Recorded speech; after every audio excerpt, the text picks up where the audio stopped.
Assalomu alaykum. Wall Street Teachers rubrikasida biza va bugungi mehmonimiz Mr. Behruz. Mr. Behruz, assalomu alaykum. Assalomu alaykum O'run aka. Ko'rishgandan yana bir bor xursandman.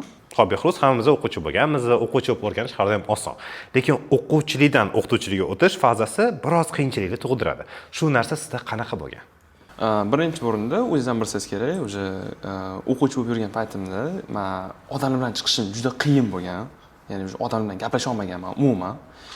Qachonki men o'qituvchi bo'lganimda, o'qituvchi bo'lishdan administrator bo'lganman, support bo'lganman. Shu birinchi o'rinda administrator yo'lim haqida aytib bermoqchiman. Qachonki men administrator bo'lganimda, men atrof muhitimda odamlarga umuman o'rgana olmaganman. Ya'ni o'sha oldin men o'quvchilikka qanaqa отношение, ya'ni o'sha attitude'im bo'lgan, o'sha boshqachada va administrator bo'lgandan keyin boshqa attitude bo'yicha qarash kerak bo'lgan. Birinchi o'rinda men mana shu narsani o'zimda payqaganman. Ya'ni o'sha mashina bilganman. Mana shunaqa olib qaraydigan bo'lsam, o'zgarish bo'lganda menda. Lekin men ko'rgan bitta narsa bor. Ruschada, inglizchada faqat gapirib yuradigan bola o'zbekcha gapirish boshlaganda. Bu uchun juda shok bo'lgan. Qattiq ko'rsam o'zbekchada, ruschada. O'zbekcha emas, inglizchada, ruschada gapirayotgan odam birdan bir dars o'tish boshlanyapti, dars ekroni inglizcha. O'zbekcha. To'g'ri, yaxshi. Ancha yengil narsalar bor. Va keyingi savolim shunga boruvdi. Ishlayotgan paytingizda siz yengilliklardan nimalar o'rgandingiz o'zingiz uchun? O'zbek tilini o'rgangandim. Hop. Administrator yoki o'qituvchi bo'lishdan oldin men o'zbek tilini где-то bir 30-40% bilardim. Bo'tga kelganimdan keyin уже o'zbek bo'lib ketdim degan ma'noda aytsam ham bo'ladi, olib qaraydigan bo'lsa. Birinchi o'rinda mana shu o'zgarish o'zimda sezdim. Zo'r. Bizda General Englishdan даже IELTS ham o'rgangansiz. Shu IELTS topshirayotgan paytlaringizda qanaqa qiyinchiliklar bo'lgan? Umuman qanaqa topshirgansiz? Qanaqa o'tgan hammasi bitta so'z bilan aytganda? Bitta so'z bilan aytganda, menda qiyinchilik umuman bo'lmagan.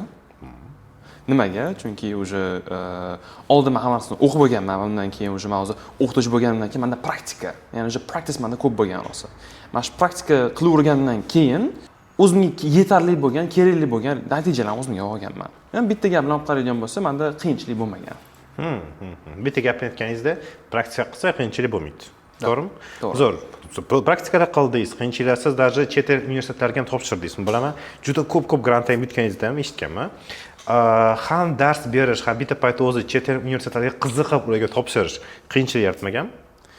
U narsa menda boshida qiyinchilik bo'lgan, ya'ni o'sha universitetga tayyorlanish va universitetga tayyorlanib o'sha motivatsion pismolar yozib va itakdalar va hokazo shunga o'xshagan narsalarni yozib tayyorlanish menda birinchi o'rinda study and work balance orasida buzilgan boshida. Va ozgina vaqtdan keyin men o'zimni schedule, ya'ni o'sha raspисание ham to'g'rilab olganimdan keyin borib bemalol o'sha ishimni ham qilib va o'qishimni ham topshirishga ulgurganman. Zo'r. То есть hamma narsa o'zida balans olib turib, shu kerak narsani o'rganaman deyapsiz. Balansini ushlab olsa odam, balansini ushlagandan keyin o'sha bu yog'iga o'zi olib ketadi degan ma'noda aytsa bo'ladi. Zo'r.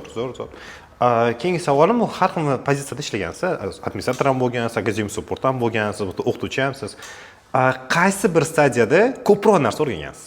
Administrator bo'lganimda ko'p narsa o'rganganman va IELTS instruktor bo'lganimda ko'p narsa o'rgandim. Administrator bo'lganda nima o'rgandim? Administrator bo'lganimda men odamlar bilan gaplashishni o'rganganman. Aytib o'tganimdek, o'sha bir 4 yil oldin, 3 yil oldin, 3,5 yil oldin men o'quvchi bo'lganman va juda ham yopiq o'quvchi, ya'ni o'sha odam bilan chiqishmaydigan, gaplashmaydigan o'quvchi bo'lganman. Va undan keyin administrator bo'lganimda odamlar keladi, odam bilan gaplashish, ya'ni o'sha mana social skills degan narsa juda ham rosa past bo'lgan.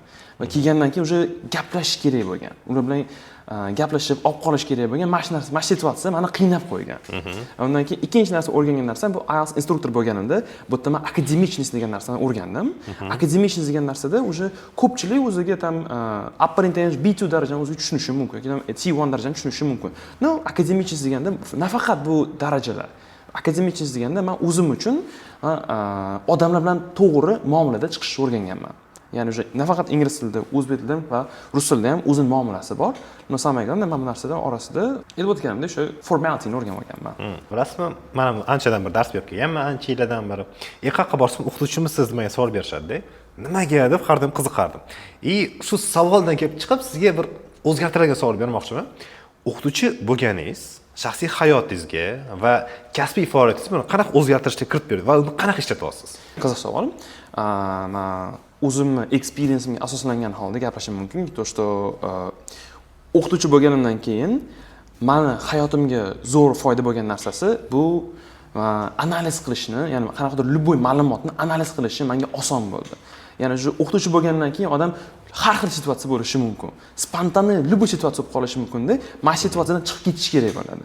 Muammolar paydo bo'ladi va mana shu narsaga sekundada, ya'ni bir necha soniyada shunga solution topishimiz kerak bo'ladi-da. Mana shu situatsiyalarda menga juda qo'lga yordam bergan narsa bu analiz qilishim yordam bergan. Nafaqat o'sha kasbda ham yordam bergan va hayotda ham yordam bergan narsa. Har qanaqa vaziyatga tayyorman deng. Da. Hozir svet o'chib qolsa nima qilardingiz? Svet o'chib qolganda birinchi o'rinda telefon qilib Kamera o'chib qolsa-chi? kamerasi o'chib qolsa, Foreign universitetlarga narsa topshirdi, chet el universitetlariga dokument topshirdingiz va dokument topshirayotganingizda eng qiyin bo'lgan narsa nima? Menda qiyin bo'lgan narsa, в принципе, dokumentlar bo'yicha qiyin narsalar bo'lmagan. Menda qiyin bo'lgan narsa bu essay yozish, insho yozish bo'lgan bo'ldi. Dokumentlar bo'yicha menda unaqa muammolar bo'lmagan. Xo'p, IELTSdan dars berdingiz, deb to'g'rimi? Ancha-muncha o'quvchilaringiz bo'ldi. Ular orasida katta ball olganlar ham bo'ldi, to'g'rimi? Va sizga bitta savol. Ularni qanaqa motivatsiya qilgansiz? Men ularni motivatsiya bergan haqida, to'g'rimi? Ha. Birinchi o'rinda Yoki ular sizga motivatsiya berishadi. bu tarafdan olib qaraydigan bo'lsa ham bo'ladi. Ya'ni o'sha o'quvchilarim ko'pchiligi 7.5 IELTS olganda men o'zim motivatsiya olaman. Ya'ni o'sha yana qanaqa oson yo'llarni qidirib, o'quvchilarimga oson yo'llarda topib, ya'ni o'sha qanaqa yana 7.5, 8 ballani qo'lga kiritishda bu o'sha men o'zimga birinchi o'rinda motivatsiya olaman. Qanaqa men o'quvchilarimni motivatsiya qiladigan bo'lsa, olib qaraydigan bo'lsak, что har doim men o'quvchilarimga bitta zo'r narsa gapiraman. Men xonamda stolimizda o'zimni IELTS sertifikatim turadi. Qachonki aytganman, qachonki san 7.5 dan ball oladigan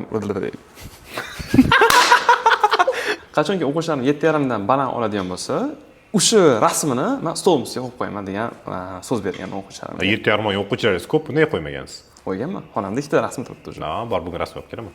Xo'p, qiziq savol. Faraz qiling, sizda bitta shans bor. Vaqtni orqaga qaytarish mumkin. Agar vaqtni orqaga qaytarib, o'qish yoki ishlash boshlayotgan paytingizga keladigan bo'lsak, nimani boshqacha qilgan bo'larsiz? Ishga qarashli o'zim perspektivamni o'zgartirgan bo'lardim. Boshida kelganimda men o'zim uchun ishonmasdan kelganman. O'zgartirgan narsam bu qaraydigan bo'lsa administrator bo'lmasdim, sразу supportli pozitsiyasiga o'tib olgan bo'lardim. Chunki administrator bo'lganda juda rosa qiynalganman. Men o'zim uchun tushunganman, tushunib yetganman, что administratorlik bu meni ishim emas deb. Lekin bilasizmi, qiz narsa-da, hamma administrator bo'lish oson deydi. Bilmayman nimaga. Administratorda ancha-muncha perspektiva bor, ancha-muncha narsa o'rgansa bo'ladi-da. Men o'z aytganingiz bilan, men gaplashishni o'rgandim bo'lsa, odamni ko'ndirishni o'rgandim bo'lsa, lekin ko'pchilik, administrator oson, oddiy ertalabdan kechgacha ishda o'tirib bersa bo'ldi deydi. Yo'q, Wall Streetda unaqa narsa emas. Bu haqiqat. Xo'p, demak, akademik support bo'lardingiz. Zo'r. Lekin hozir IELTS instruktorsiz, hozir ingliz tili o'qituvchisiz. Hali ham keyinchalik kelajagingizda IELTS instruktorlik lavozimini davom ettirmoqchimisiz? Shu kasb bo'yicha davom etmoqchimisiz? Mani hayolimga birinchi kelgan narsa yo'q. O'zimning kasbim, o'zimning sferam bu computer science bo'ladi va olib qaraydigan bo'lsa, o'qituvchilik va administrator, o'qituvchi, supportli bo'lgan narsa men yordam bergan o'sha aytib o'tganimdek bu odam bilan gaplashish. Ya'ni o'sha mana shu narsa bo'yicha men o'zimga yetarlicha skill olganman. Keyingi olib qaraydigan bo'lsa, aytib o'tganimdek men o'zimning yo'nalishim bu computer science va o'sha aytib o'tganimdek computer science yo'nalishi bo'yicha davom ettirib va o'zimni nimadir yangi narsani ixtiro qilishni o'zimga yangi hobbi deb bilmoqchiman. Demak, kelajak zamonga ko'proq e'tibor bermoqchisiz. Zo'r. Xo'p, demak, bugungi rubrikamizda Wall Street Teachers bo'ldi va bizning o'qituvchimiz Mr. Behruz bo'ldi. Keyingi vyusplarimizni ham ko'rib boring. Ko'rishguncha xayr. Sog' bo'ling. Tugadi.